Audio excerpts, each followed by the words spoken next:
Good evening everyone.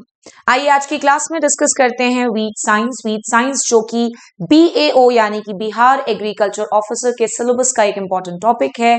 ध्यान रखेंगे कि आप सभी बच्चों से एक रिक्वेस्ट है, काफी इंपॉर्टेंट रिक्वेस्ट, वो ये कि ये जो PDF नोट्स का एक ट्रेंड चला हुआ है, मैं ऐसा नहीं कहती हूँ कि PDF नोट्स का कोई फायदा नहीं है, बट दो अलग अलग सिचुएशंस को इमेजिन कीजिए। एक होता है PDF नोट से पढ़ लेना और एक होता है अपने हैंडमेड नोट से पढ़ना। ऑब्वियस सी बात है, जहां पर आप हैंडमेड नोट्स पढ़ते हो, आप बनाते हो हाथों से अपने नोट्स को, तो वो चीज कहीं ना कहीं आपके दिमाग में छपती जरूर है। कम से कम लिखने के दौरान कुछ चीजों को आप पकड़ पाओगे, आपको याद हो पाएगा। So I request each and everybody, time कम हो या ज्यादा हो कुछ फर्क नहीं पड़ता यार, अच्छे से पढ़ना मायने रखता है, और अगर वो लिख करके अच्छे से पढ़ा जा रहा है तो वैसा ही करें। चलिए शुरुआत करते हैं सबसे पहले टॉपिक के साथ, ऑन वीट साइंस। देखिए जो लिखा है भैया स्लाइड्स में वो एक अलग चीज है, वो एक अलग स्टोरी है, उस पर भी मैं आऊंगी, बट ध्यान रखेंगे कि सिलेबस से बाहर भी ऐसी बहुत सारी चीजें हैं वीट साइंस में जहां से सवाल बन जाता है। जैसे दो एग्जाम्पल्स आपको देती हूं। टर्म वीड, अब ऐसा तो यार सिलेबस में नहीं लिखेगा ना कि तुम ये भी पढ़ के जाओ बिहार एग्रीकल्चर ऑफिसर के पेपर में कि वीड टर्म किन्होंने दिया। हर चीज सिलेबस में मेंशन नहीं होती है, कुछ ऐसे भी पॉइंट्स हैं जो आपको सिलेबस से बाहर जाकर के पढ़ने पड़ जाते हैं। जैसे कि term weed was first given by जेथरो tool, किनके द्वारा दिया गया था? जेथरो टुल। एक ये सवाल हो गया। मैक्सिमम बच्चे आप में से जानते भी होंगे, अगर आपने सीरियसली प्रिपरेशन करना शुरू किया है तो डेफिनेटली आपको ये चीज पता भी होगी। एक और इंपॉर्टेंट सवाल, and that is NRC on weed science. WS में लिख रही हूं शॉर्ट में, NRC ऑन वीट साइंस। ये कहां पर है तो ध्यान रखेंगे, it is at Jabalpur MP। Handmade notes की बात ही अलग होती है, ध्यान रखना, वो आपको चीजों को याद करने पे मजबूर कर देता है। सो हमने क्या सीखा? Term wheat was given by जेथरो tool और NRC ऑन वीट साइंस कहां पर है? जबलपुर MP। एक बहुत इंपॉर्टेंट एग्जामिनेशन हुआ था छत्तीसगढ़ पब्लिक सर्विस कमीशन के द्वारा, ACF assistant conservator forest ranger का भी साथ में पेपर हुआ था। उस एग्जाम में बहुत अच्छा सवाल आया था कि NRC ऑन वीट साइंस कब बना था, तो it was made in the year 1989। ये भी याद रखेंगे। अब आइए शुरुआत करते हैं टॉपिक वाइज। जैसे कि बिहार एग्रीकल्चर ऑफिसर में मेंशन किया गया है, आपको पढ़ना है कैरेक्टर्स ऑफ वीड, आपको पढ़ना है harmful aspects of weed, beneficial aspects of weed, dispersal of weeds. तो अब हम चलेंगे टॉपिक वाइज, और टॉपिक में जो भी मुझे एक्स्ट्रा पॉइंट लगेगा जो इंपॉर्टेंट है वो भी मैं डिस्कस करते चलूंगी। सबसे पहले तो जान लो वीड होता क्या है। तो बस याद रख लो कि वीड क्या है? क्रॉप के दुश्मन है। क्रॉप के दुश्मन है भैया वीड्स हैं, ये भी प्लांट, क्रॉप भी हमारा प्लांट है, बट वीड जो है वो हमारे क्रॉप को जरा भर भी फायदा नहीं पहुंचा सकता है, जब पहुंचाएगा नुकसान पहुंचाएगा। इसलिए हम वीड्स के बारे में पढ़ते हैं जब तो हमें पता चलता है कि वीड्स को लिखा जाता है बुक्स में अनवांटेड प्लांट। भैया ऐसा प्लांट जिसकी जरूरत नहीं थी, बिन बुलाया मेहमान है, जबरदस्ती उगाया और उग कर रहा है, उग तो जा ही रहा है, साथ ही साथ क्रॉप को भी नुकसान पहुंचा रहा है। सिर्फ उग जाता तो चल जाता, भैया ठीक है तुम कोने में पड़े रहो, लेकिन ये तो हमारे क्रॉप को नुकसान पहुंचाना चालू कर देता है। ऐसे सारे प्लांट्स को we call it as weeds. तो आइए शुरुआत करते हैं कैरेक्टर्स ऑफ वीड से। पहला पॉइंट नॉट दैट इंपॉर्टेंट, एक बार मैं पढ़ देती हूं। It is a plant out of place, एक ऐसा प्लांट जो अपनी जगह से बाहर ग्रो कर रहा है किसी दूसरे की जगह पर, such kind of plants are known as weeds. Next point, a plant with a negative value. जी हाँ, वीड का कोई फायदा नहीं है, इक्के दुक्के ऐसे वीड्स हैं जिनके कुछ फायदे भी हैं, बट मैक्सिमम वीड्स का कोई फायदा नहीं होता है, तो नेगेटिव वैल्यू का प्लांट। तीसरा, a plant growing with desired plant, बिल्कुल सही, वीड्स ऐसे प्लांट्स होते हैं जो डिजायरेबल खुद नहीं है, लेकिन हमारे डिजायरेबल क्रॉप के साथ ग्रो कर रहे हैं और उनके साथ कंपटीशन करके बेचारे क्रॉप्स को मार डाल रहे हैं। मार नहीं रहे हैं तो कम से कम उनके साथ कंपटीशन करके उनका यील्ड जरूर रिड्यूस कर दे रहे हैं। नेक्स्ट पॉइंट, अब आता है, शुरुआत होता है बेसिक कैरेक्टर्स जहां से ऑब्जेक्टिव सवाल फ्रेम हो सकते हैं। और ये जो तुम कोई भी बुक से पढ़ते हो ना, चाहे वो किसी भी स्टेट का एग्जामिनेशन हो, कोई भी रैंडम बुक उठा करके पढ़ना मत शुरू कर दीजिए प्लीज। अगर आपको पढ़ना है अपने लेवल पर, आप अपने से तैयारी करना चाहते हो, तो रेफरेंस बुक्स जो स्टैंडर्ड बुक्स हैं उनको रेफर कीजिए। तो आइए शुरुआत करते हैं सबसे पहले कैरेक्टर ऑफ वीड्स को। मैं एक बार पढ़ती हूं and then I will explain it to you. पहला character, Weeds have rapid seedling growth and ability to reproduce when young. जी हाँ, वीड्स का एक बहुत स्पेशल कैरेक्टर होता है कि ये बड़ा यंग स्टेज में ही रिप्रोडक्शन करना चालू कर देते हैं, बहुत ही यंग स्टेज में, ठीक है ना। एग्जाम्पल है red root pigweed can flower and reproduce when it is less than 8 inches tall. Red root pigweed जो वीड है ये अपना रिप्रोडक्शन तभी शुरू कर देता है जब इसकी लंबाई केवल कितनी होती है, 8 इंच की लंबाई होती है। तो पहला कैरेक्टर हमने क्या पढ़ा कि वीड्स बड़े अर्लियर स्टेज से रिप्रोडक्शन करना चालू कर देते हैं, ये एक बड़ा स्पेशल कैरेक्टर होता है वीड्स का। एग्जाम्पल में हमने पढ़ा red root pigweed. Next character पर आ जाते हैं। Weeds have quick maturation period और take only a short time in the vegetative phase. दूसरा बड़ा इंपॉर्टेंट कैरेक्टर आप ऐसे लिखो, पूरा लंबा चौड़ा लाइन लिखने की जरूरत नहीं है, वो तो मैंने लिख लिया चलेगा। वीड्स का दूसरा कैरेक्टर है कि इनका वेजिटेटिव फेज बड़ा छोटा है। अब जब वेजिटेटिव फेज छोटा हो जाता है ना तो रिप्रोडक्टिव फेज जल्दी आ जाता है, और जैसे रिप्रोडक्टिव फेज तुरंत आएगा तो बढ़िया सीड वीड का प्रोडक्शन चालू हो जाएगा, और सीड ही तो चाहिए वीड्स को अपने आप को फैलाने के लिए। सबसे पहले हमने क्या पढ़ा कि इनका रिप्रोडक्टिव फेज बड़े ही छोटे एज से चालू हो जाता है, जैसे कि रेड रूट पिगवीड। दूसरा, इनका जो वेजिटेटिव फेज होता है वो बहुत छोटा होता है, जैसे ही वेजिटेटिव फेज खत्म होता है रिप्रोडक्टिव फेज चालू हो जाता है, जो कि कुछ हद तक पहले पॉइंट से रिलेट भी हो रहा है। तीसरे कैरेक्टर ऑफ वीट पर आते हैं, बहुत इंपॉर्टेंट। वीड्स जो होते हैं इनका डुअल मोड ऑफ रिप्रोडक्शन है। आप ये मत लिखो ना, आप बस लिखो dual mode of reproduction. Dual made से मतलब है ये सेक्सुअल रिप्रोडक्शन भी कर सकते हैं, एसेक्सुअली भी अपने आप को प्रोपगेट कर सकते हैं। चौथा character, weeds have environmental plasticity. जी हाँ, वीड्स में एनवायरमेंटल प्लास्टिसिटी होती है। मतलब क्या है, मतलब ये है कि ये किसी भी तरह का एनवायरमेंटल सिचुएशन हो अपने आप को बढ़िया चंगा रख सकते हैं। क्रॉप बेचारा क्या है, क्रॉप ऑलमोस्ट ब्रॉयलर जो हेन्स होती है ना वही होती है, ब्रॉयलर मुर्गियां होती है ना, तुरंत से एनवायरमेंट खराब हुआ तुरंत से गए, वैसे ही होते हैं हमारे क्रॉप्स भी, एनवायरमेंट खराब हुआ इनको चक्कर मार देता है। वीड्स ऐसे नहीं है, वीड्स भारी रेजिस्टेंट होते हैं। Next, weeds resist detrimental environmental factor, जैसा कि मैंने पिछले वाले पॉइंट में भी बोला। एक एग्जांपल है, ध्यान से सुनिएगा।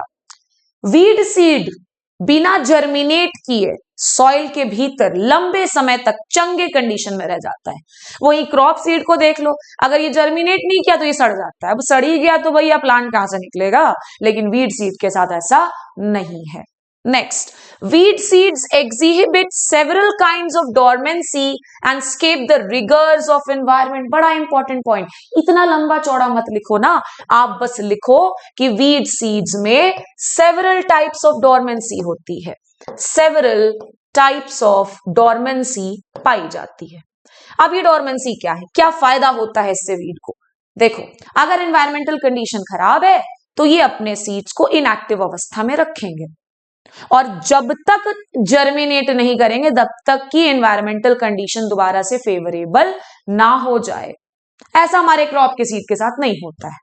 तो वीट सीड्स में डोरमेंसी होने की वजह से ये बहुत सारे अपवाद टाइप के एनवायरमेंटल कंडीशन को ओवरकम कर लेते हैं, और यहां से बहुत इंपॉर्टेंट ऑब्जेक्टिव फ्रेम होता है, ध्यान रखना।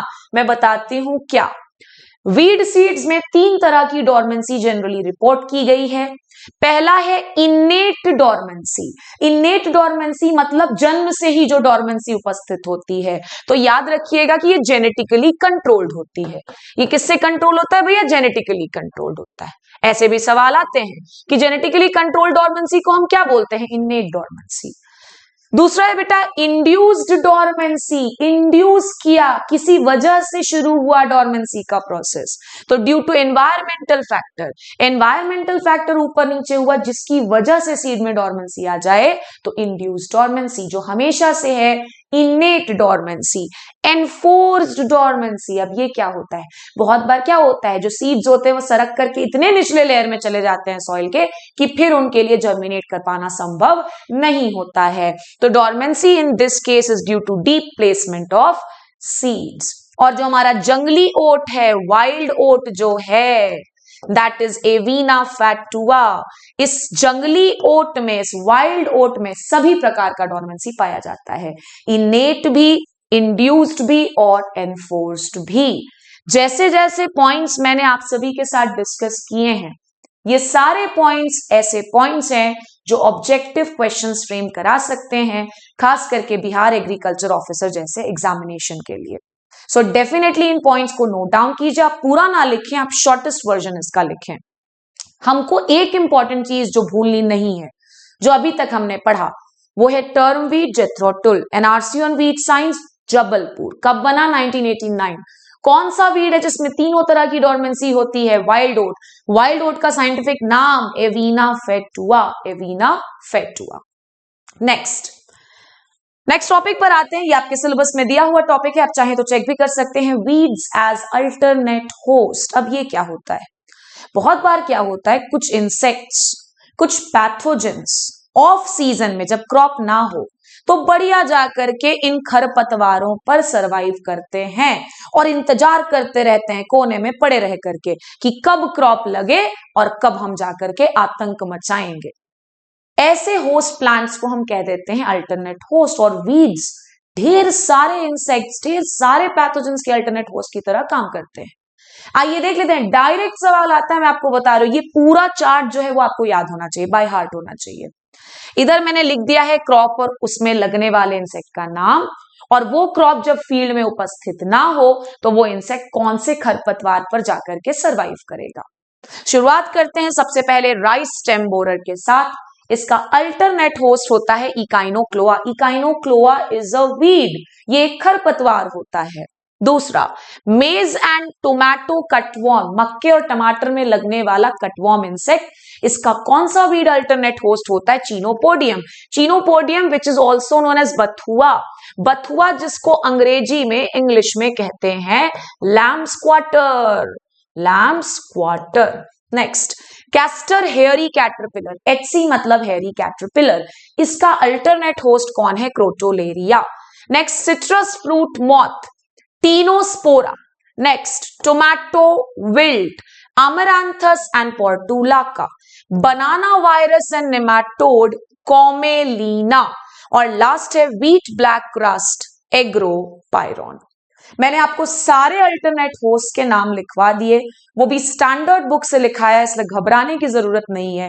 जितने भी पेपर्स को आप उठा करके अब सॉल्व करने की कोशिश करोगे, किसी भी पेपर को आप रैंडमली उठाइएगा, आपसे अल्टरनेट होस्ट के सवाल वीट साइंस पर बेस्ड डेफिनेटली बन जाएंगे। नेक्स्ट टॉपिक पर आते हैं हम, and that is harmful effects of wheat. ये हमारे BAO के सिलेबस में मेंशन किया गया है। तो आइए पढ़ते हैं वीट्स के कुछ इंपॉर्टेंट हार्मफुल इफेक्ट्स। यहां हमने लिख दिया है वीट का नाम, और यहां दूसरे कॉलम में लिखा है उनके हार्मफुल इफेक्ट्स। पढ़ के जाना ही जाना है, ध्यान से सुनिएगा। सबसे पहला वीड है भाई स्ट्राइगा। आइए स्ट्राइगा के बारे में कुछ और ज्ञान हासिल कर लेते हैं। दैट इज विच वीड भी कहा जाता है। स्ट्राइगा एक पैरासाइटिक वीड है। स्ट्राइगा का अटैक सोरघम और बाजरा पे होता है। अभी कल ही 4 फरवरी को छत्तीसगढ़ में RAEO का पेपर भी हुआ था, जिसका मैंने आंसर की भी डिस्कशन किया। अगर आपने देखना नहीं है उसे तो आज जाकर के देखिएगा जरूर। स्ट्राइगा के बारे में पूछा गया था कि स्ट्राइगा किस किस क्रॉप पर अटैक करता है, तो याद रखना सोरघम और बाजरा तो कभी मत भूलिएगा, आप नोट डाउन भी कर लीजिए। स्ट्राइगा जो वीड है, इसका harmful effect, it reduces the quality of sugar cane juice. Directly आपको याद होना चाहिए, वीट साइंस आपको रटना पड़ेगा। एक बार आपने सुन लिया फिर आप याद करो। सवाल आ जाएगा कि कौन सा वीड है जो शुगर केन जूस की क्वालिटी को कम कर देता है? स्ट्राइगा। स्ट्राइगा कैसा वीड है? पैरासाइटिक वीड है। जी हाँ, स्ट्राइगा कौन कौन से क्रॉप पर अटैक करता है? जस्ट मैंने कहा अभी, सोरघम एंड बाजरा।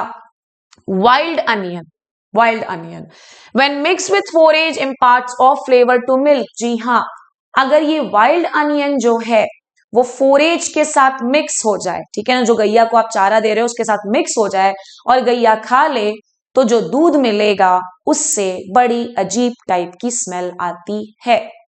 तीसरा, कॉकलीबर। कॉकलीबर को मैं आपको बता दूं, इसका साइंटिफिक नेम है ज़ैंथियम। याद रखना है, ऐसे भी एक सवाल आता है। ज़ैंथियम इंपेयर्स शीप वूल क्वालिटी। जी हाँ, अक्सर भेड़ के ऊन में ये फंस जाता है और उसके बाद पूरे के पूरे ऊन की क्वालिटी को खराब कर देता है। नेक्स्ट, एजीनिटिया। एजीनिटिया टी क्वालिटी जो होती है वो एजीनिटिया नाम के वीट से कम हो जाती है। फ्रांसेरिया, फ्रांसेरिया। हे फीवर और आस्थमा जैसे कंडीशंस डेवलप होते हैं इस खरपतवार के कारण इंसानों में। हे फीवर जिसमें बहुत ज्यादा छींक, सर्दी खांसी जैसे सिम्टम्स डेवलप होते हैं। पार्थेनियम, एम्ब्रोसिया, हेलेनियम, इससे होता है डर्मेटाइटिस। डर्मेटाइटिस मतलब किसी भी तरह की स्किन एलर्जी को हम क्या कह देते हैं, डर्मेटाइटिस। नेक्स्ट है बेटा यूट्रिका। यूट्रिका जो खरपतवार है इससे इचिंग सेंसेशन जनरेट होता है, खुजली जैसी फीलिंग जनरेट होती है।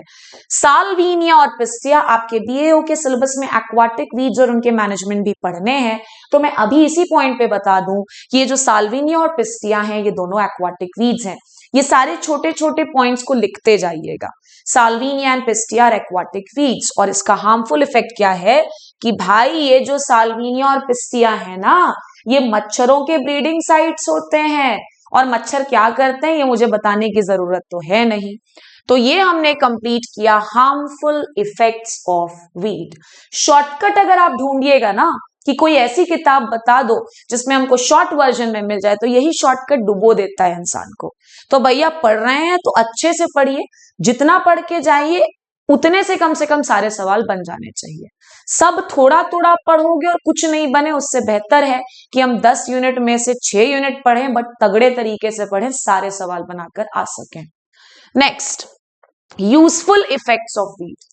भैया वीड्स बदमाश जरूर हैं, क्रॉप को नुकसान जरूर पहुंचाते हैं, लेकिन कुछ ऐसे भी वीड्स हैं जो हमारे कुछ कुछ काम के भी होते हैं, जैसे कि साइनोडोन, दूब घास कहते हैं, और कन्वल्व्यूलस, इसे फील्ड बाइंड वीड भी कहा जाता है। फील्ड बाइंड वीड, प्लीज इन सारे पॉइंट्स को लिखते जाइएगा। इन दोनों का फायदेमंद या यूजफुल इफेक्ट क्या है, फॉडर्स फॉर मिल्क एनिमल, आप इसे चारे के रूप में भी जानवरों को दे सकते हो। एमेरांथस एंड चीनोपोडियम, भाई एक चौलाई है एक बथुआ है, वेजिटेबल पर्पस के रूप में यूज होता है। टेफ्रोसिया जो खरपतवार है बेटा, ये ग्रीन मैन्योर के रूप में यूज होता है। ल्यूकास जो है ये स्नेक बाइट के अगेंस्ट यूज होता है। फाइलैंथस जो वीड है ये ट्रीटिंग ऑफ जॉन्डिस, जॉन्डिस के ट्रीटमेंट में यूज होता है। स्ट्राइगा, अभी जस्ट मैंने बात की थी, डायबिटीज के ट्रीटमेंट में यूज होता है। साइपरस रोटंडस अगरबत्ती बनाने में यूज किया जाता है। एंड्रोपोगॉन जो खरपतवार है इससे खुशबूदार ऑयल निकाला जाता है। साइनोडोन और डाइकैंथियम प्रोटेक्टिंग डिफरेंट टाइप्स ऑफ बंड, जी हाँ, फील्ड में जो बंड्स होते हैं ना उन पे अक्सर साइनोडोन वगैरह ग्रो कर जाता है, और इसका एक बहुत बड़ा फायदा है, जो घास होते हैं वो हमारे सॉइल को होल्ड कर लेते हैं, जिसकी वजह से सॉइल कंजर्वेशन करने में भी ये बड़े मददगार हो जाते हैं। तो साइनोडोन और डाइकैंथियम का आप यूज लिख सकते हैं, सॉइल कंजर्वेशन।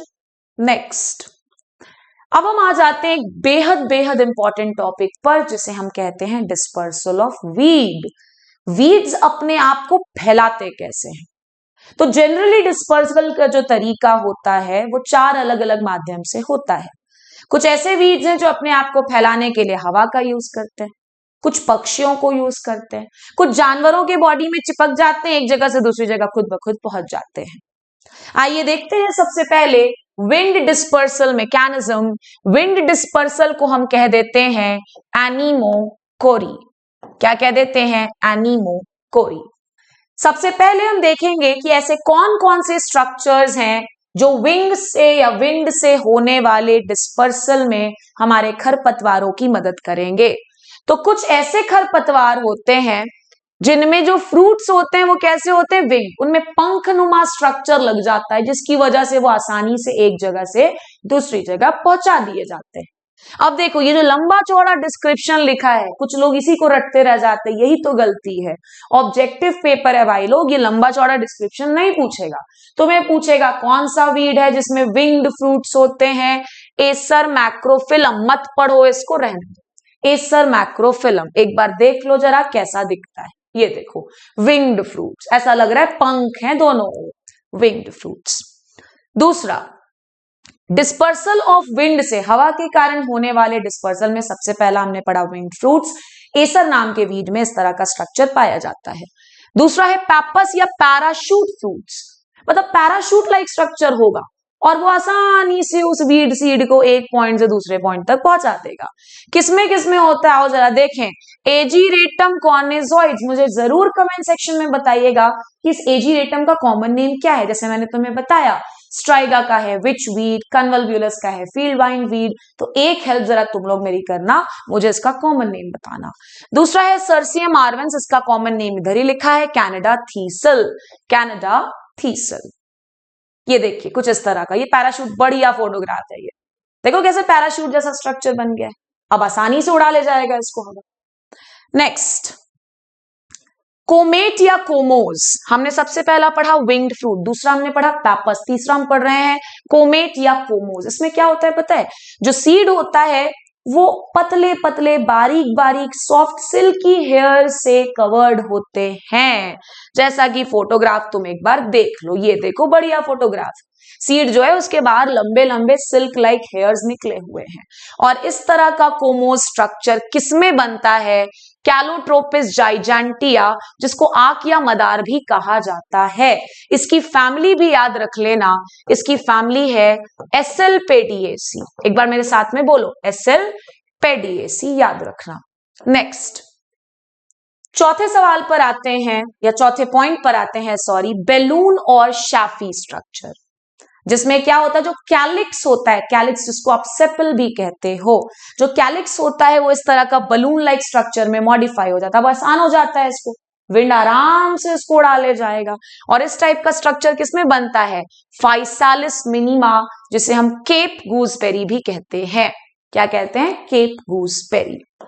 तो विंड से होने वाले डिस्पर्सल मैकेनिज्म में हमने 4 अलग अलग स्ट्रक्चर्स पढ़ा। सबसे पहला पढ़ा विंग्ड फ्रूट, दूसरा हमने क्या पढ़ा, कोमोज, तीसरा हमने पढ़ा पैपस, और चौथा हमने पढ़ा बलून या फिर शैफी स्ट्रक्चर्स। कुछ ऐसे भी खरपतवार होते हैं जिनका डिस्पर्सल कौन करता है, वाटर, और वाटर से होने वाले डिस्पर्सल में सबसे पहला एग्जांपल तो एक्वाटिक वीड याद आना चाहिए। इसके अलावा एक और वीड है पिगवीड, पिगवीड का भी डिस्पर्सल किससे होता है, water. Do comment and let me know कि पिगवीड जो है वो किस खरपतवार का कॉमन नेम है। ये असाइनमेंट्स कर लीजिएगा तो आपके लिए बड़ी आसानी हो जाएगी, क्योंकि हमारे बिहार में BAO, SADO एंड ADA इन तीनों की पोस्ट आई हैं। तो चलिए मैं आपको इसी के साथ इस सेशन के बाद छत्तीसगढ़ व्यापम में SADO के पेपर में इसी वीट साइंस से एक बहुत ही बेहतरीन सवाल आया था डिस्पर्सल मैकेनिज्म से, उसको भी मैं आप सभी के साथ डिस्कस कर देती हूँ। लास्ट जो डिस्पर्सल मैकेनिज्म है that is man and animals. Man and animals, man and animal से होने वाले डिस्पर्सल के लिए अक्सर खरपतवारों में कांटेनुमा स्ट्रक्चर होना चाहिए, जिसकी वजह से वो फंस जाएं तुम्हारे बॉडी पे, तुम्हारे कपड़े पर, और उसके बाद एक जगह से दूसरी जगह ट्रांसपोर्ट हो जाए। तुमको याद होगा, तुम जब छोटे रहे होगे और स्पोर्ट्स खेलने जाते होगे और खरपतवार वगैरह अगर होते होंगे तुम्हारे स्पोर्ट्स ग्राउंड में, तो चिपक जाते थे मोजे वगैरह में भी, स्वेटर वगैरह में भी, बढ़िया उनका डिस्पर्सल भी हो जाता था आसानी से। अब आपको क्या देखना है बेटा, आपको मैं ये बता दे रही हूँ, लंबा चौड़ा डिस्क्रिप्शन पढ़ने की जरूरत नहीं है, आप पढ़िए मुद्दे की चीज। जैसे लैंटाना कैमरा का जो डिस्पर्सल होता है वो इंडियन माइना के द्वारा होता है। ट्रिबुलस टेरेस्टिस एक वीड है जिसको पंक्चर वाइन भी बोलते हैं, गोखरू भी जिसे आप कहते हो। तीसरा जो है ज़ैंथियम स्ट्रोमेरियम कॉक्लीबर। इन दोनों का डिस्पर्सल किससे होता है, एनिमल से। ये एनिमल के हेयर्स में फंस जाते हैं, हूफ्स में फंस जाते हैं, हूफ मतलब खुर में फंस जाते हैं, और एक जगह से दूसरी जगह ट्रांसलोकेट हो जाते हैं। अब देखिए, ये है हमारा गोखरू और ये है हमारा ज़ैंथियम स्ट्रोमेरियम। सो ये मैंने डिस्कस कर दिया है वीट साइंस के शुरुआती टॉपिक्स, जैसे कि characters of weed, harmful aspects of weed, beneficial aspects of weed, और साथ ही साथ dispersal mechanisms. Thank you so much and that was all for today. Good night everyone.